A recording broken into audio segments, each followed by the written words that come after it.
So it is that time of year again. We have Thanksgiving coming right up. We have Christmas right around the corner. And we also have the cost increases for Medicare for 2021. I'm going to go over that right now. I'm Keith Armbrech, founder of Medicare on Video, and I help people across the country in all 50 states make the right Medicare choices. And I can absolutely help you as well. And the best part about what I do, there's no cost to you to allow me to help you. So I certainly hope you'll allow me to help you, and we'll make sure that we get all your Medicare pieces in the right places. Right now, we're going to talk about the cost increases for 2021 on Medicare.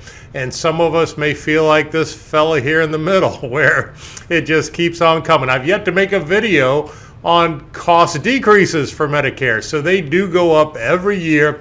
The good news is they don't generally go up a lot. So hopefully we'll keep that pattern going. But obviously, your Social Security payments don't go up a lot either.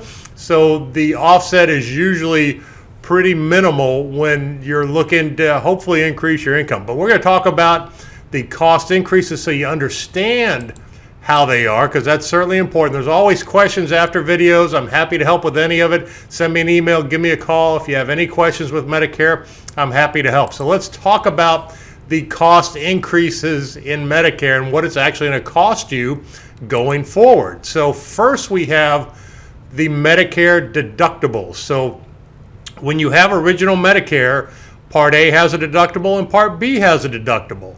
So what you'll see here is Part A right now is $1,408. So if you are admitted into the hospital, Part A has a $1,408 deductible. Now, the good news is if you have a Medicare supplement, Medicare supplements cover that Part A deductible, so you don't actually have a deductible going to the hospital.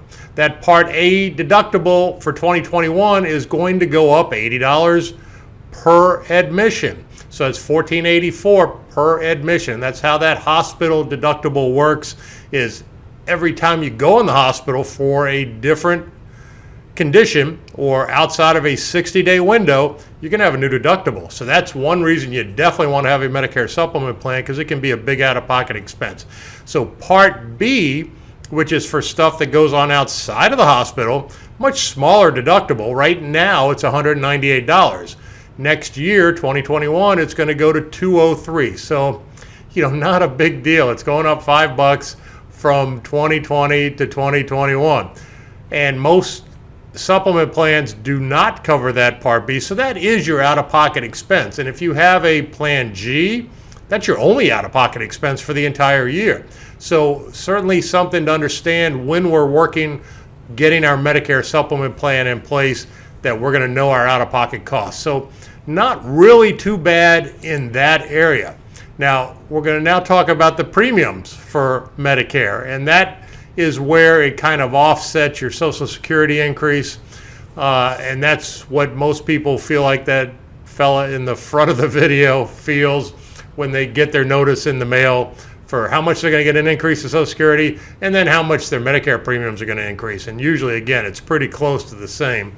So Part A, there's generally no premium. For most people, there's no premium.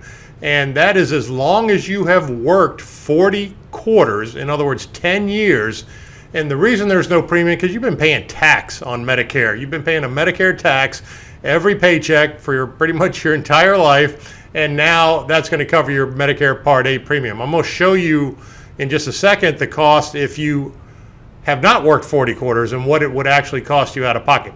Now, Part B, this does come out of your Social Security generally. So if you're drawing Social Security, this is going to come out of your Social Security check. If you're not drawing Social Security and you have Part B, they're going to bill you quarterly. So make sure you understand that too. If you're not having it taken out of your Social Security check, they're going to send you a bill, and it's going to be for 3 months at a time. So you want to make sure you take that into consideration. Right now, it's $144.60, and it's going to go to $148.50. Again, not a huge increase, but it's an increase. And again, your Social Security generally doesn't get a huge increase either. So a lot of times it can pretty much offset. Now, if we're talking about Part A and how much it would cost if you did not work 10 years previously, and this can be for your spouse as well. So if your spouse had worked that period of time, you are included with that spouse as well. So you can see here the difference between if you only work 30 to 39 quarters or less than 30 quarters. This is what you'll actually pay for your Medicare Part A.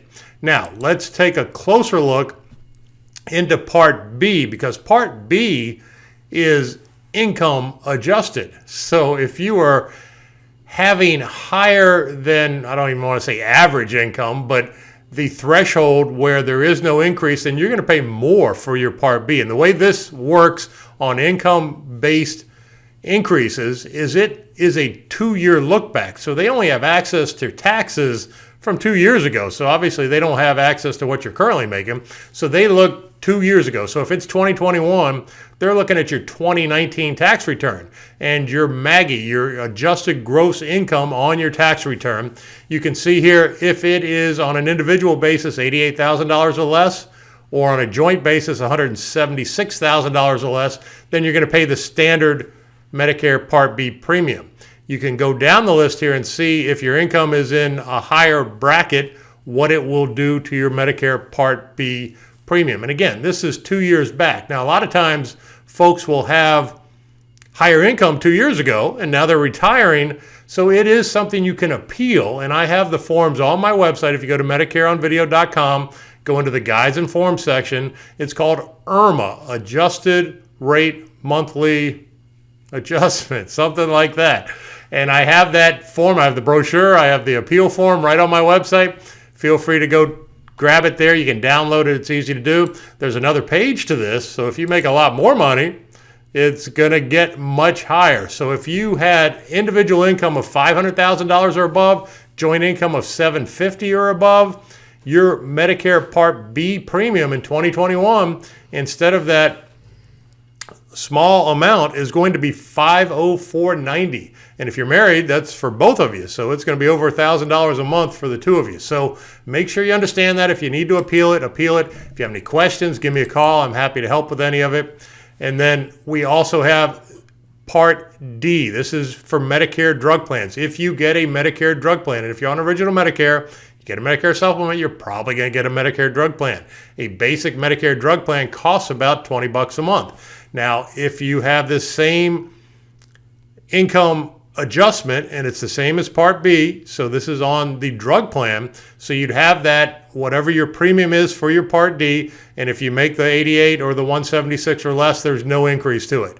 If you have higher income than that, you can see the increases here to that Part D premium. So again, it can be significant if you are a higher earner. And again, it's a 2-year look back, the same as it was on Medicare Part B. So those are our cost increases for 2021. Never a good, fun video to talk about, but we absolutely want to understand it so we can manage it as best we possibly can. I'm happy to help with any of this. And again, that's what I do, is I help people across the country make the right Medicare choices. No cost to you to allow me to help you. So I hope you will allow me to help you the way I'm compensated. Some people ask, how do you make a living doing this?